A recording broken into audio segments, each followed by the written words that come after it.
लेकिन महेश, हम ऐसे हाथ पर हाथ धरकर तो नहीं बैठ सकते ना। हमें कुछ ना कुछ तो करना ही होगा। लेकिन हम करें भी तो क्या? मैं ब्रेड पकौड़े बहुत अच्छे बना लेती हूँ, तो क्यों ना मैं ब्रेड पकौड़े बनाकर बेचूं।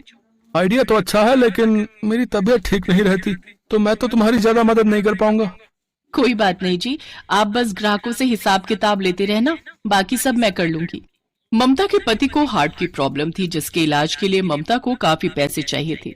अपनी घर गृहस्थी चलाने और पति के इलाज के लिए पैसे इकट्ठे करने के लिए वो एक पुराना ठेला और जरूरत का सामान खरीदती है। और ब्रेड पकौड़े खुद भी खाइए और अपने घर भी ले जाइए।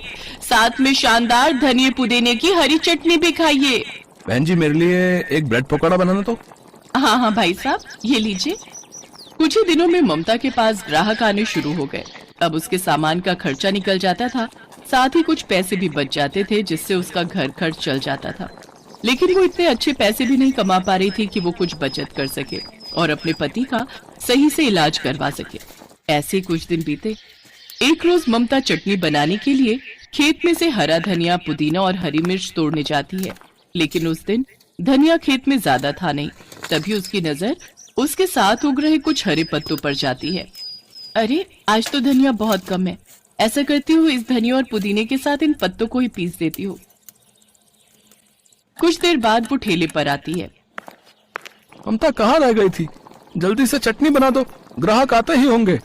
ममता जल्दी जल्दी चटनी सिलबट्टे पर पीसकर तैयार कर लेती है। लेकिन उस दिन उस चटनी का स्वाद कुछ अलग ही था, जिसे खाकर सभी ग्राहक खुश हो गए। वाह भाभी, क्या चटनी बनाई है! ऐसी चटनी के साथ तो मैं 4 ब्रेड पकौड़े और खा जाऊं। मेरे लिए और बना दो। हाँ, मुझे भी और देना। ऐसी स्वादिष्ट चटनी तो मैंने आज तक नहीं खाई। उस दिन के बाद से ममता का काम बहुत अच्छा चलने लगा। उसकी खूब कमाई होने लगी। लोग उससे चटनी के साथ साथ 4-4 ब्रेड पकौड़े एक साथ खा जाते। एक रोज जब वो पत्ते तोड़कर लाई, तो उसके पति ने उसके हाथ में वो पत्ते देख लिए। ममता, ये तुम कौन से पत्ते लाई हो? तुम भला इसका क्या करोगी? आज इन्हीं की वजह से तो हमारा काम इतना अच्छा चल रहा है। जब से ये पत्ते मैंने चटनी में डालने शुरू किए हैं, तभी से हमारी काम में बरकत हुई है। और इसलिए जो ग्राहक एक बार मेरे पास आता है, वो रोज यहाँ जरूर आता है। क्या?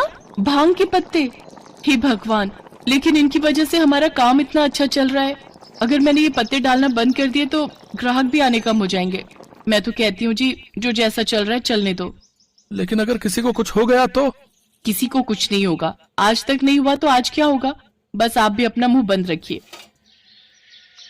एक रोज एक लड़का विनीत उसके ठेले पर आया और ममता से कहने लगा, भाभी, कल दूसरे शहर से मेरे कुछ दोस्त यहाँ आ रहे हैं। मैंने उनसे आपके ब्रेड पकौड़े और स्वादिष्ट चटनी की खूब तारीफ की है। आप कल 8 लोगों के लिए 3-3 के हिसाब से ब्रेड पकौड़े और चटनी बना देना, ठीक है? हाँ हाँ, आप चिंता मत कीजिए, सब हो जाएगा।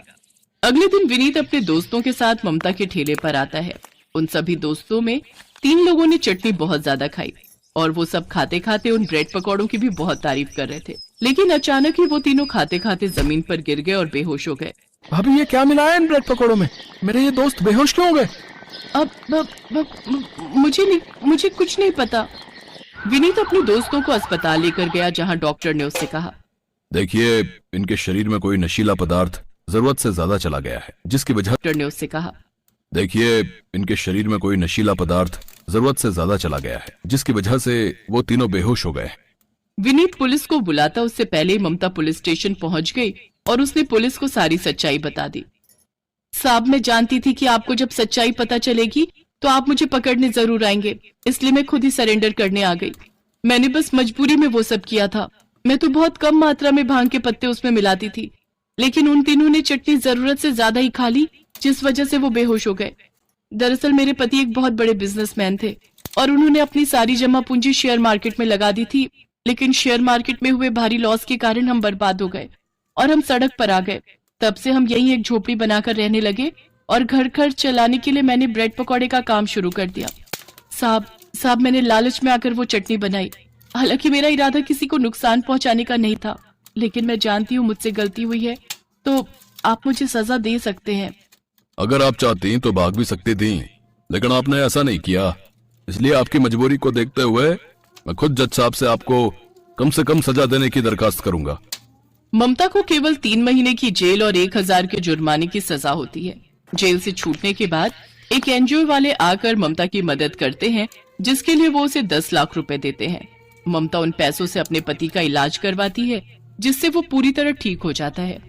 साथ ही वो अपने ब्रेड पकौड़े के काम को बड़ी ही ईमानदारी से चलाती है और उसमें किसी भी नशीले पदार्थ का इस्तेमाल नहीं करती।